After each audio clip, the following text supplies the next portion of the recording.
नमस्कार.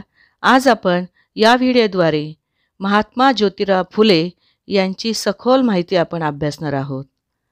महाराष्ट्राच्या या पवित्र भूमीवर अनेक थोर व्यक्तींनी आपल्या विचारांनी समाजात क्रांती घडवून आणली.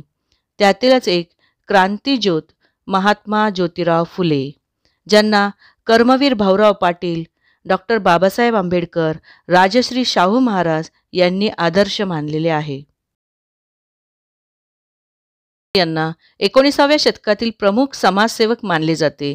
अस्पृश्यता, स्त्री शिक्षण, विधवा विवाह, शेतकरी यांच्यासाठी त्यांनी उल्लेखनीय कार्य केलेले आहे. महाराष्ट्राच्या आधुनिक जडणघडणीमध्ये ज्योतिराव यांचा सिंहाचा वाटा आहे. त्यांच्या खांद्याला खांदा लावून त्यांच्या धर्मपत्नीने देखील त्यांच्या या क्रांतिकार्यात खूप महान कार्य केलेले आहे. त्यांचे नाव आहे क्रांतीज्योती सावित्रीबाई फुले. आज 28 नोव्हेंबर महात्मा ज्योतिराव फुले यांनी केलेल्या सत्याच्या महान कार्याला अनुभवण्याचा दिवस. आपण आकाशात दररोज सूर्य पाहतो, सर्वांना जागे करण्यासाठी, उत्साह, नवचेतना आणण्यासाठी त्याचा दररोज उदय होत असतो. या सूर्याप्रमाणेच वर्षानुवर्षांची समाजातील मरगळ काढून टाकण्यासाठी, समाज परिवर्तन करण्यासाठी या पृथ्वीवर एका महान सूर्याचा उदय झाला. तो युगपुरुष म्हणजे महात्मा ज्योतिराव फुले. ज्योतिबांच्या जन्मापूर्वीची पार्श्वभूमी पाहूया. ज्योतिबांच्या जन्माच्या आधी समाजव्यवस्था कशी होती? प्राचीन काळापासून भारतात वैदिक पद्धतीची समाजरचना होती. यावर काही बुद्धिजीवी माणसांनी वर्चस्व प्राप्त केलेले होते. 2000 वर्षापूर्वी गौतम बुद्धांनी लोकांपुढे खरं सत्य उभं केलं होतं. लोकांचे डोळे उघडण्यासाठी खूप अथक परिश्रम घेतले होते आणि बौद्ध धर्माची स्थापना केली. त्यांचे अनुयायी भारतात आणि संपूर्ण जगभरात या धर्माचा प्रसार करत आहेत. त्यांच्यानंतर जवळजवळ 2000 वर्षांनी ज्योतिबांचा जन्म झाला. त्यांच्या जन्मापूर्वी समाजातील व्यवस्था अत्यंत भयंकर होती, दयनीय होती. काही प्रतिष्ठित वर्गांच्या हातात धर्माची सूत्र गेली. या धर्माच्या नावाखाली चातुर्वर्ण पद्धती आली होती. ब्राह्मण, क्षत्रिय, वैश्य, शूद्र या 4 वर्णांच्या वर्गानुसार समाजव्यवस्था चालू होती. यातील शूद्रांची अतिशय दयनीय अवस्था होती. शूद्रांना हलक्या दर्जाची घाणीची कामे करावी लागत. त्यांच्या कमरेला झाडू बांधले जात. या सर्वांची कमरेला झाडू बांधण्याचे कारण त्यांच्या पावलाचे ठसे जमिनीवर उमटलेले त्या झाडूने पुसले जावेत. त्यांच्या गळ्यात माठ बांधले जात, कारण त्यांची थुंकीसुद्धा जमिनीवर पडू नये.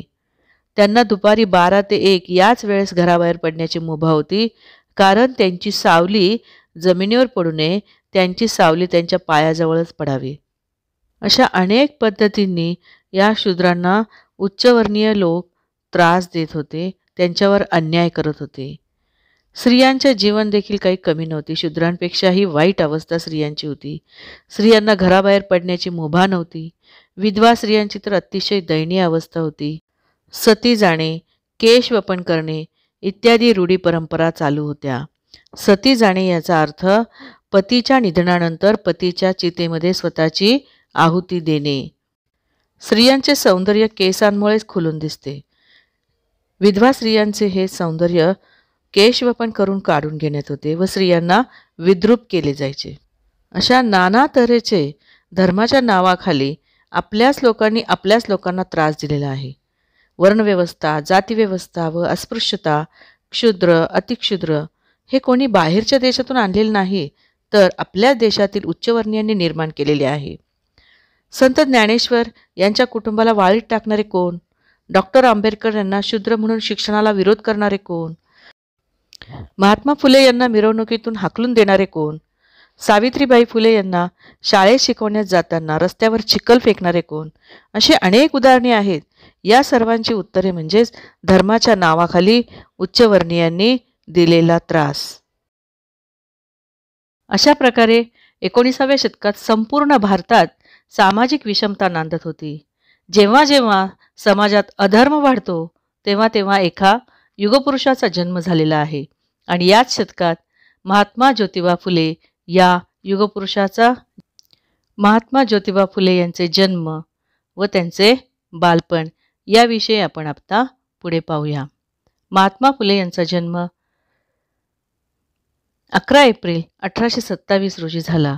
जिल्हा सातारा, तालुका खटाव आणि कटगुण हे गाव होते त्यांचे. त्यांचा कौटुंबिक इतिहास पाहूया आपण. ज्योतिबांचे पंजोबा ब्राह्मणांच्या दप्तरी कामाला होते. त्यांना शेटीबा नावाचा एक मुलगा होता. त्यांचे आडनाव गोरे असे होते. शेटीबा यांना 3 मुले होते, राणोजी, कृष्णा आणि. कुलकर्ण्यांकडे काम करत असताना शेटीबांचे त्यांच्याशी वाद झाले व त्यांनी ते गाव सोडले व पुण्याला स्थायिक झाले. पुण्यात आल्यावर एका सावकाराकडे फुलांच्या व्यवसायात कामाला लागले. त्यांच्या उत्कृष्ट कामामुळे त्यांना पेशव्यांच्या वाड्यात काम मिळाले. त्यांचे उत्कृष्ट काम आणि त्यांची मेहनत पाहून पेशव्यांनी हडपसरच्या जवळ 35 एकर जमीन त्यांना इनामी दिली. गोविंदराव हुशार होते. त्यांचे धनकवडीच्या झगडे पाटलांची मुलगी चिमणाबाई यांच्याशी लग्न झाले. गोविंदराव आणि चिमणाबाई यांच्या पोटी 2 अपत्ये जन्माला आली, राजाराम व ज्योती. ज्योतिबा 9 वर्षांचे असतानाच चिमणाबाई यांचे निधन झाले. तेव्हा गोविंदरावांनी मुलांचा सांभाळ करण्यासाठी सगुणाबाई नावाच्या दाई नेमल्या. सगुणाबाईंनी ज्योतिबांच्या अत्यंत चांगल्या रीतीने त्यांनी पालनपोषण केले. त्यांना शिक्षणात देखील मदत केली.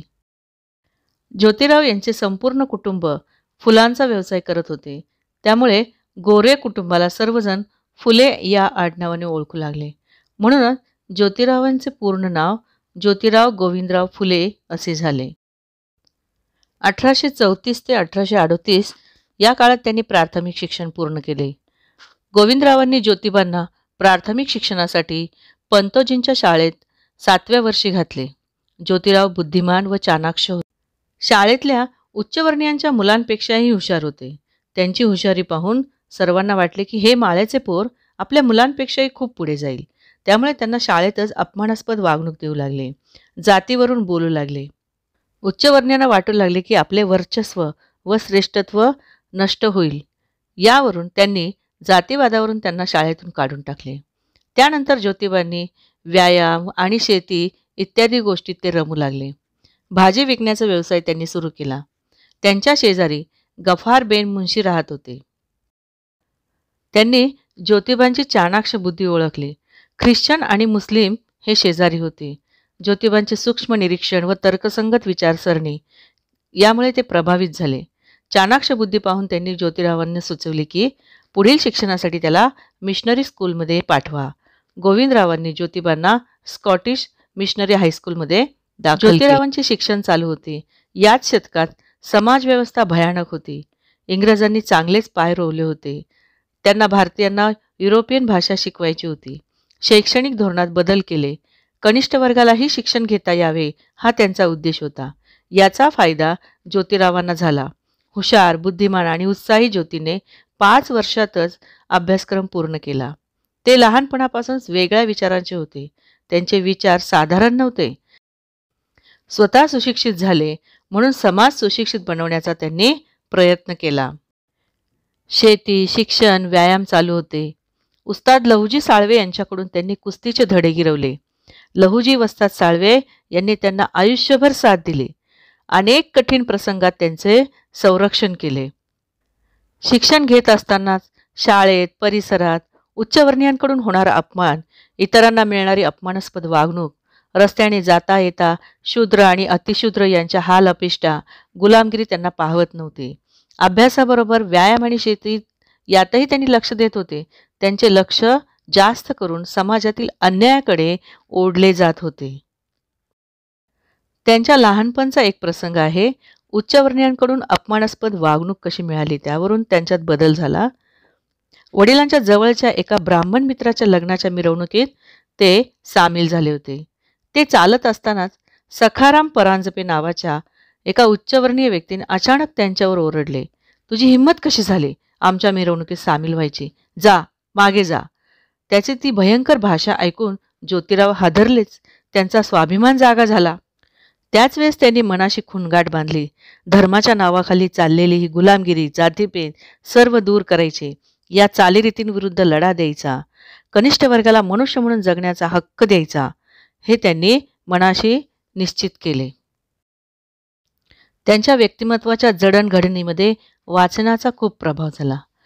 थॉमस पेन यांचे राईट्स ऑफ मॅन हे पुस्तक त्यांनी वाचले होते. मानवी अधिकाराविषयी संपूर्ण माहिती या पुस्तकात लिहिलेली होती. या पुस्तकाच्या वाचनाने ते त्यांना वाचनाची खूप आवड होती. हिंदू धर्माप्रमाणेच अनेक धर्मांचा त्यांनी अभ्यास केला. अनेक धर्मांचे ग्रंथ वाचले. बायबल, कुराण यांचाही त्यांनी अभ्यास केला. कोणत्याही धर्मात चातुर्वर्ण पद्धती ही आपल्या हिंदू धर्मामध्येच मानवांनीच निर्माण केलेली आहे.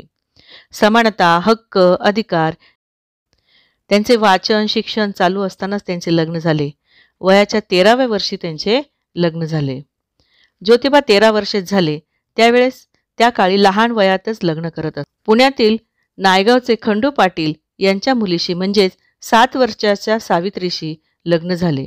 खरोखरच सत्यवान सावित्रीप्रमाणेच ज्योती आणि सावित्री या उभयंतांची जोडी अजरामर.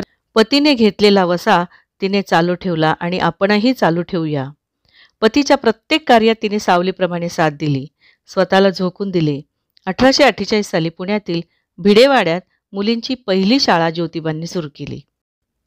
ही शाळा काढली खरी, पण अनेक अडचणींना त्यांना सामोरे जावे लागले. ज्योतिबांना शिक्षणाचे महत्त्व पटले होते. शिक्षण ही काळाची गरज आहे. शिक्षणाशिवाय जीवनाला अर्थ नाही. माणूस शिक्षणाशिवाय अपूर्ण आहे.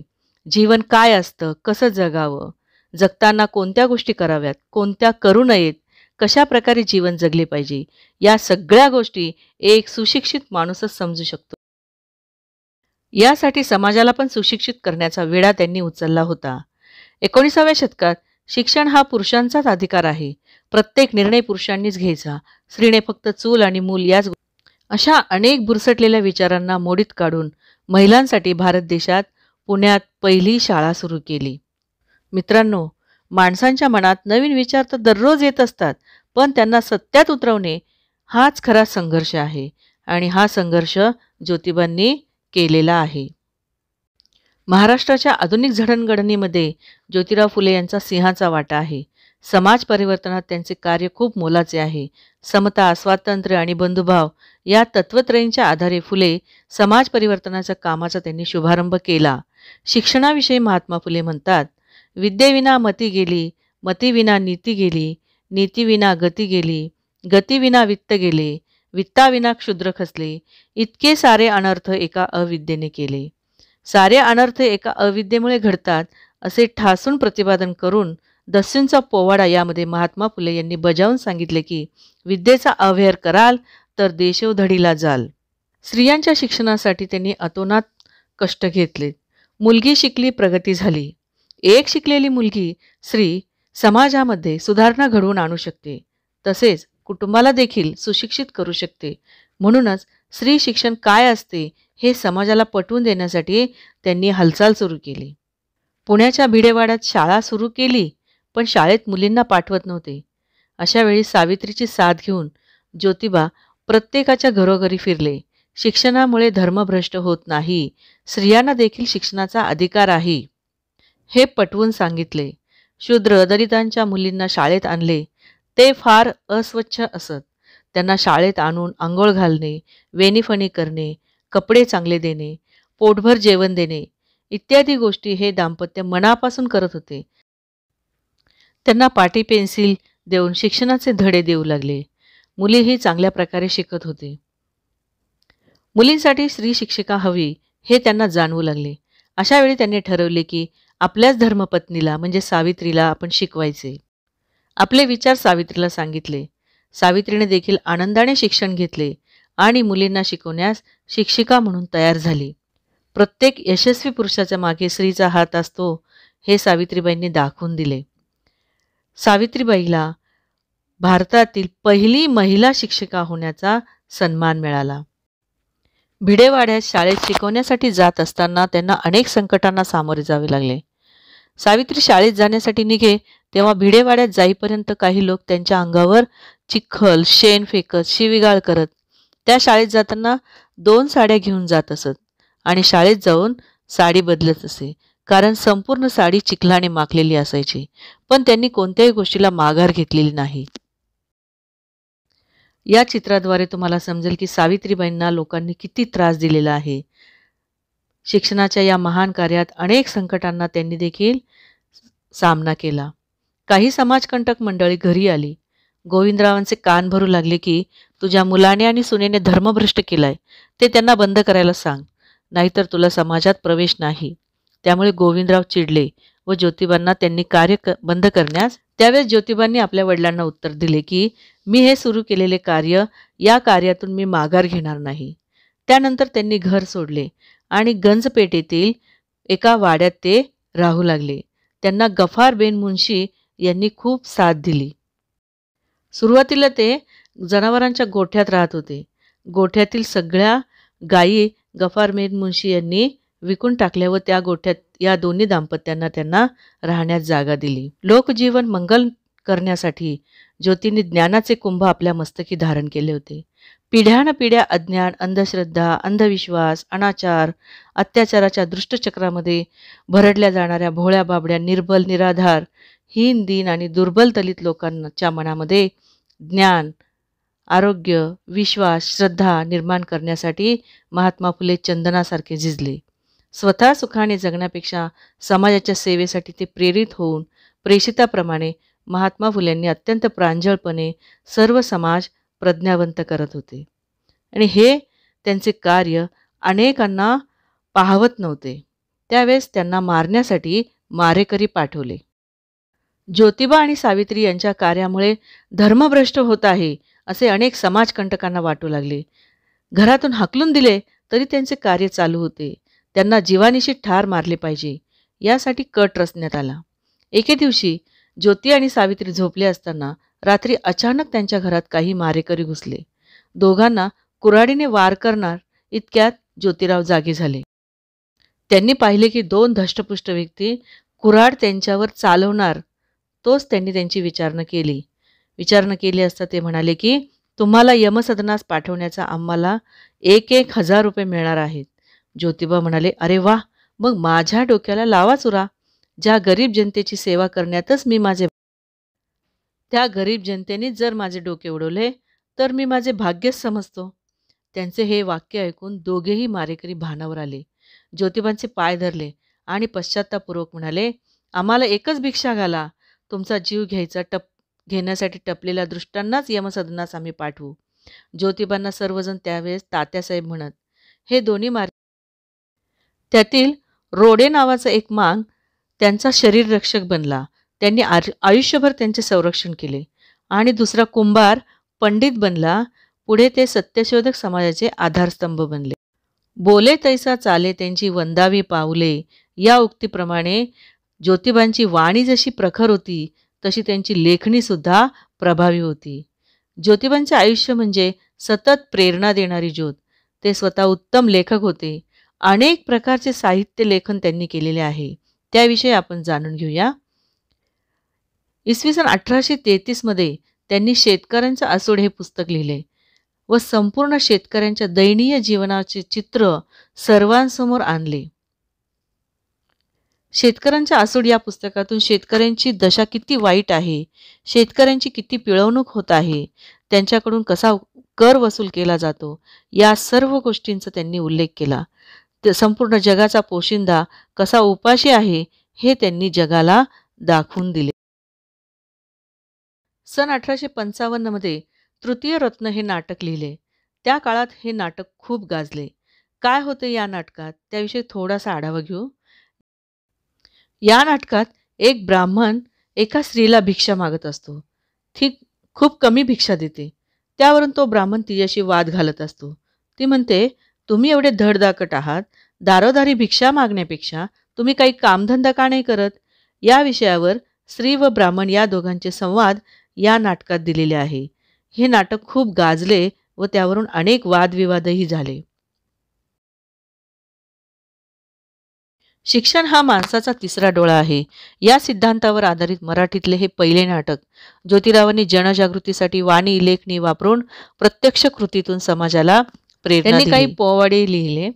छत्रपती शिवाजी महाराज यांच्यावर आधारित पोवाडे लिहिले. या पोवाड्याद्वारे त्यांनी शिवाजी महाराज यांच्या कार्याची महती सांगितली. शिवाजी महाराजांनी दीनदलितांना कशा प्रकारे वागणूक दिली, स्त्रियांचा कसा आदर करत होते, हे सर्व या पोवाड्यातून पाहायला मिळते. नाटक, पोवाडे याचप्रमाणे त्यांनी अखंडही लिहिले पहा. संत ज्ञानेश्वर यांनी ओव्या लिहिलेल्या आहेत. संत तुकाराम यांनी अभंग लिहिलेले आहेत. या दोन्ही संतांनी समाज प्रबोधनासाठी, समाजातील भेदभाव नष्ट करण्यासाठी अथक परिश्रम घेतले. वृक्षवल्ली आम्हा सोयरे, त्याचप्रमाणे त्वमेव माता च पिता त्वमेव, हे तुकारामांचे अभंग सर्व परिचित आहेत. तुकारामांच्या अभंगांप्रमाणेच महात्मा फुले यांनी जनजागृतीसाठी अखंड लिहिले. अभंगांमध्ये प्रत्येक अभंगाच्या शेवटी तुका म्हणे असे शब्द आहेत. तसेच ज्योतिबांच्या अखंडांच्या शेवटी ज्योती म्हणे असे शब्द आहेत. काही अखंड आपण पाहूया. मानवी स्त्री पुरुष यावर आधारित अखंड आहे पहा. धर्मदेश जातीभेद नाही तिला, शोभे मनुजाला खरी माता, अशा मानवीस सतश्री म्हणावी, तिची कीर्ती गावी ज्योती म्हणे. दुसरा आणखीन एक अखंड आहे पहा. मानवाचा धर्म, खरी हीच नीती मानवाचा धर्म, बाकीचे अधर्म ज्योती म्हणे. असे अनेक अखंड त्यांनी लिहिलेले आहेत. सन 1869 मध्ये ब्राह्मणांचे कसब हे पुस्तक त्यांनी लिहिले. या पुस्तकातून ब्राह्मणांचे सर्व वर्चस्व कशा पद्धतीने समाजावर आहे हे त्यांनी सांगितले. सन 1873 मध्ये गुलामगिरी हे पुस्तक लिहिले. सन 1885 मध्ये इशारा हे पुस्तक लिहिले. सन 1887 मध्ये सत्यशोधक समाजाची स्थापना केली आणि सत्यशोधक समाजाचे मंगलाष्टकासह सर्व पूजाविधी या पुस्तकातून त्यांनी लिहिलेले आहेत. ज्योतिरावांची कृती, वाणी, लेखणी अत्यंत प्रभावी होती. त्यांचा एकच उद्देश होता, जुन्या चालीरीती परंपरा सगळ्या मोडीत काढायच्या आणि समाजात क्रांती घडवून आणायची. समाजातील सगळ्या जाती धर्माच्या लोकांना समान वागणूक मिळावी म्हणून सत्यशोधक समाजाची स्थापना केली. जाती धर्म, काळा गोरा हे ईश्वर निर्मित नसून हे सगळं मानव निर्मित आहे. मानवांनी स्वतःच्या स्वार्थासाठी हे सर्व निर्माण केले आहे. उच्च नीच या सगळ्या अंधश्रद्धा आहेत. या सर्व गोष्टींना रोखण्यासाठी ज्योतिबा व सावित्रीबाईंनी अतोनात प्रयत्न केलेत, अनेक कष्ट घेतलेत, अनेक संकटांना सामना दिला. ज्योतिबा आणि सावित्री यांनी दलितांसाठी आणि स्त्रियांसाठी केलेले कार्य पाहूया. गंजपेठेत घरासमोरील हौद खुला केला, तो प्रसंग आपण पाहूया. एकदा एका सार्वजनिक विहिरीवर पाणी भरण्यासाठी काही अस्पृश्य स्त्रिया विनवण्या करत होते, पण त्यांना काही पाणी मिळेना. हे सर्व ज्योतिरावांनी लांब उभे राहून पाहिले. त्या सर्वांना ते म्हणाले की तुम्ही असे लांब उभे राहून पाणी मागितलं तर हे तुम्हाला पाणी देणार नाहीत. पाणी पाणी करत तुम्ही इथेच जीव सोडताल तरीही तुम्हाला पाणी मिळणार नाही. चला माझ्याबरोबर, माझ्या वाड्यातील हौद तुमचा आहे, जेव्हा पाहिजे तेव्हा पाणी भरून घेऊन जा. आणि ज्योतिरावांनी स्वतः सर्वांना पाणी भरून दिले. त्या दिवसापासून ज्योतिराव त्यांचे दैवत बनले. त्यांनी सांगितलेले सर्व ऐकू लागले.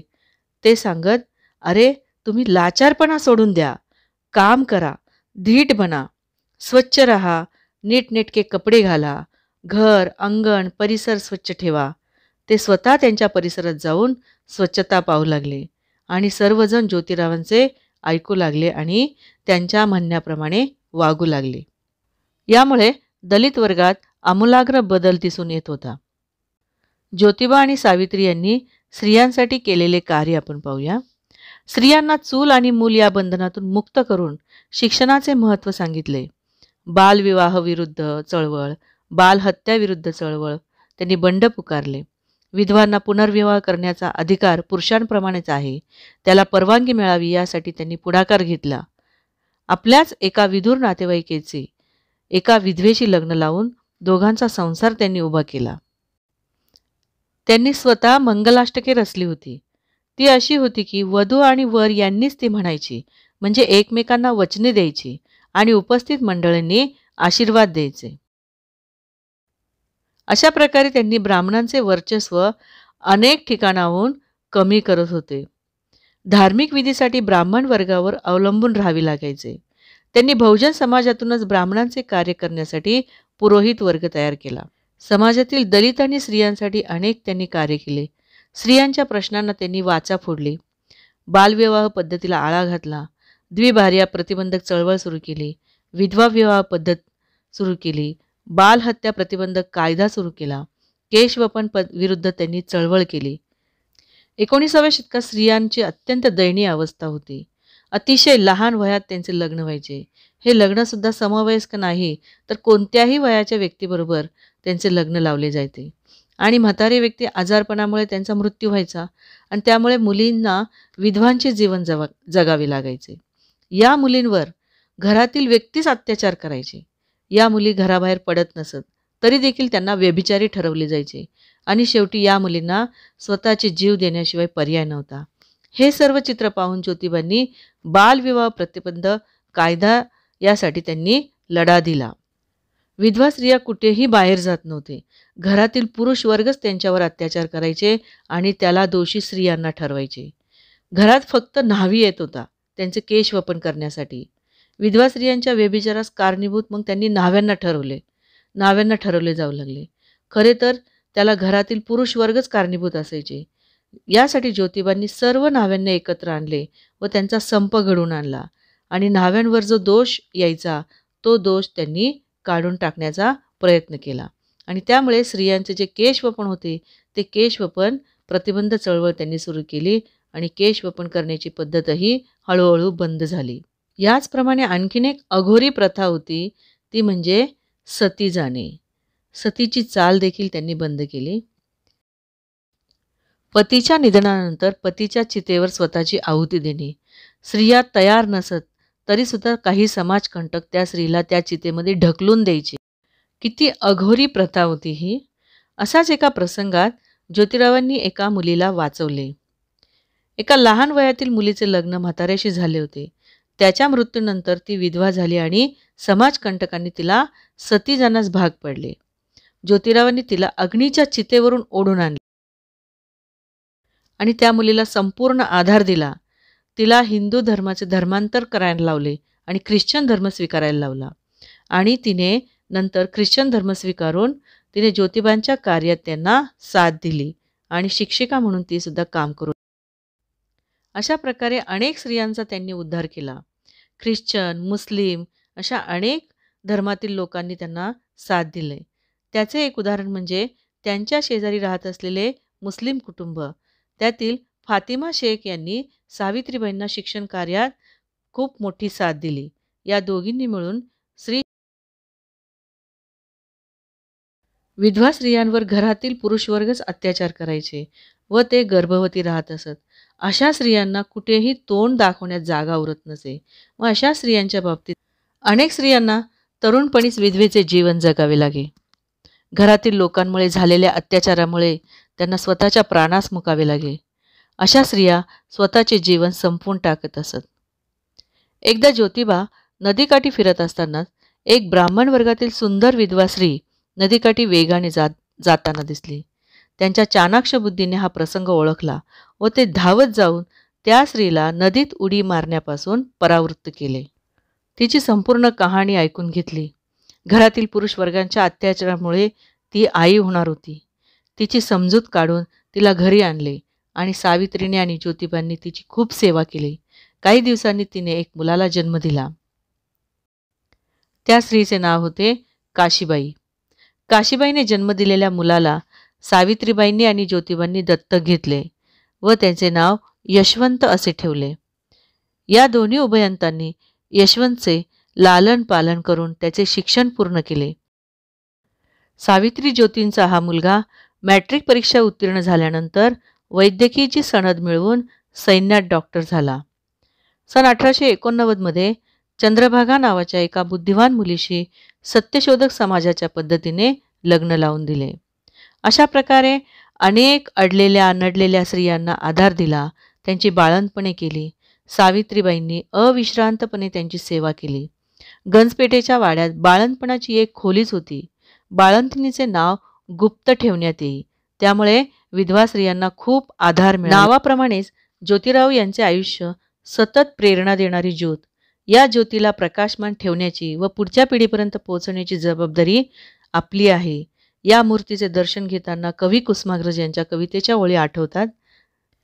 ती कणखर मूर्ती थेट मराठी थाट, आदळतो जोवर अजुनी पश्चिमी वात.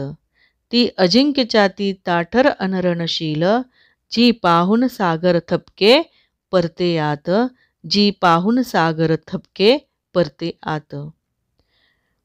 विद्यार्थी मित्रांनो, आजही प्रतिकूल परिस्थिती आहे. आपण निष्क्रिय न होता यातून मार्ग नक्की काढूया. हा विश्वास ज्योतींच्या जीवनाकडे पाहून आणखीन दुणावतो. ज्योतिरावांनी दलित, शेतकरी, कामगार, स्त्रिया यांच्या अन्यायाला वाचा फोडली. जातीने कोणीही श्रेष्ठ होत नाही.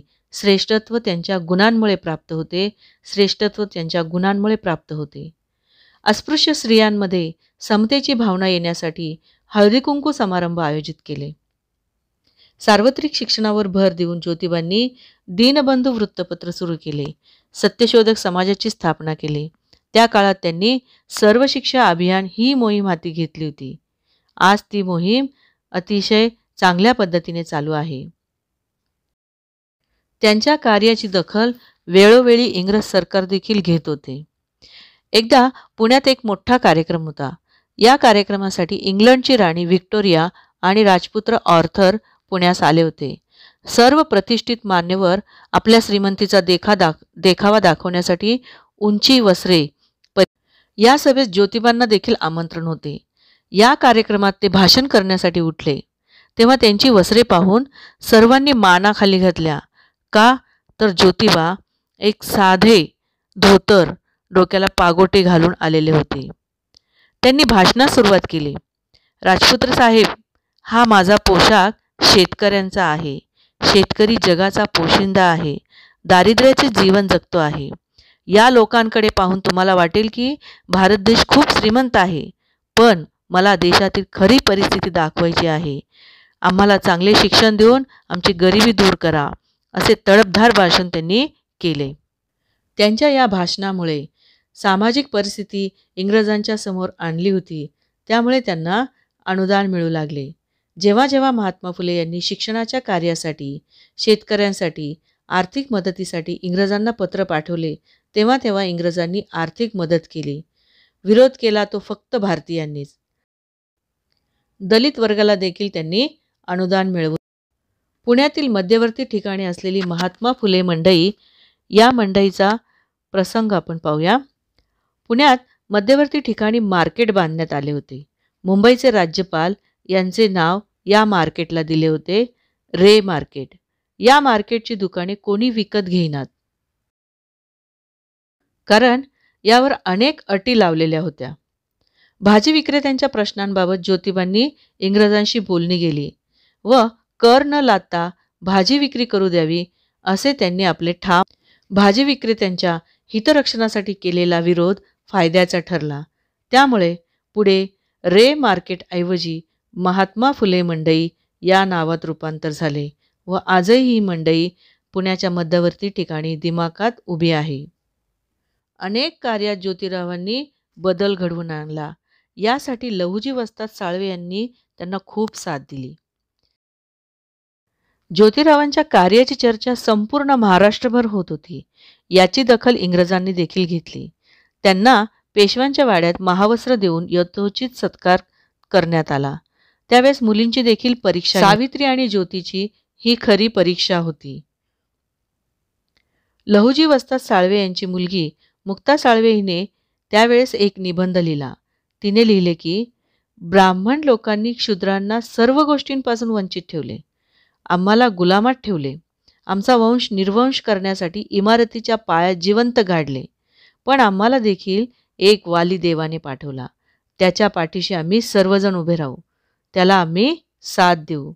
ते वाली म्हणजेच महात्मा ज्योतिबा फुले. 11 वर्षाच्या मुलीचा हा निबंध किती प्रेरणादायी होता.